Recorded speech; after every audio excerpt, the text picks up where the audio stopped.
我们身体里有一个自带止咳的开关，不花任何钱都能让我们的咳嗽乖乖的听话。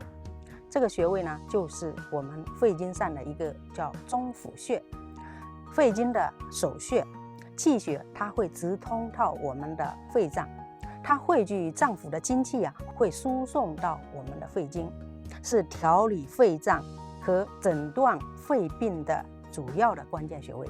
中医里面视肺为焦脏，它容易引发的咳嗽、气喘。那么按揉中府穴，它可以高效的调气，气顺则咳喘自消。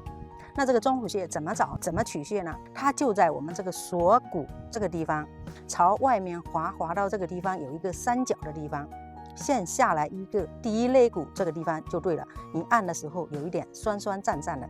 今天呢，跟大家分享2个动作。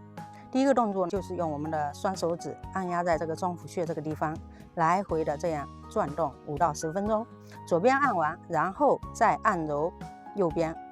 第2个动作就是用我们的大拇指扣在这个中府穴这个地方，大拇指不动，再动我们的手臂，向后转，再向前转，各转50下。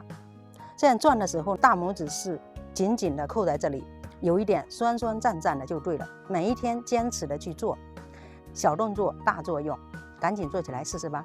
同时呢，可以分享你身边的家人和朋友。